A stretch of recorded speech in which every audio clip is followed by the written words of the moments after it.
નવા રચાયેલા વાવથરાદ જિલ્લાના ભાટવર ગામે ખેડૂતના તૈયાર થયેલા ઘઉંના પાકમાં શોર્ટ સર્કિટના કારણે ભીષણ આગ લાગતા લાખોનું નુકસાન થયું છે।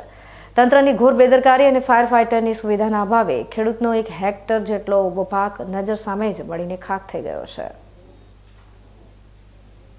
વાવથરાદ જિલ્લાના ભાટવર ગામે આજે એક હૃદયદ્રાવક ઘટના બની છે, જેમાં ખેડૂતે લોહીનું પાણી કરીને પકવેલો ઘઉંનો ઊભો પાક અગનજ્વાળાઓમાં હોમાઈ ગયો છે।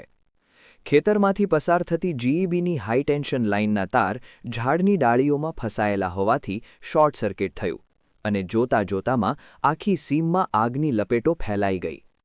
ખેડૂતોનો દાવો છે કે આ જોખમી ડાળીઓ કાપવા માટે અનેકવાર જીઈબીને રજૂઆત કરવામાં આવી હતી, પરંતુ તંત્રના બહેરા કાને આ વાત અથડાઈ નહીં અને આજે તેનું પરિણામ એક ગરીબ ખેડૂતે ભોગવવું પડ્યું છે। ગ્રામજનોએ ભારે જહેમત ઉઠાવી પાણીના ટેન્કરો મંગાવી આગ ઠારવાનો પ્રયાસ કર્યો હતો, પરંતુ પવનના જોરે આગ એટલી વિકરાળ હતી કે 1 હેક્ટર જેટલો પાક બળીને ખાખ થઈ ગયો હતો।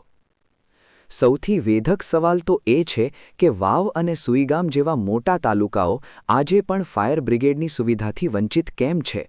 જ્યારે પણ ખેતરો, ઘરો કે દુકાનોમાં આગ લાગે છે ત્યારે ફાયર ફાઇટર છેક થરાદ કે અન્ય દૂરના સ્થળેથી મંગાવવા પડે છે, જે પહોંચે ત્યાં સુધીમાં તો બધું જ પૂરું થઈ ગયું હોય છે।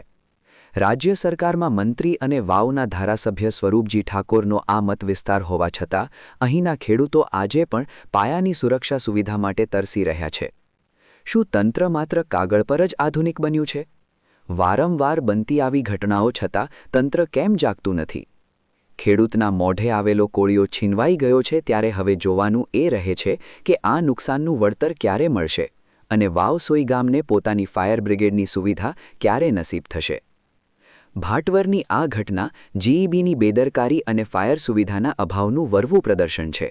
જો સમયસર ડાળીઓ કપાઈ હોત અથવા સ્થાનિક સ્તરે ફાયર ફાઇટર હોત તો ખેડૂતની આખી સિઝન નિષ્ફળ ના ગઈ હોત।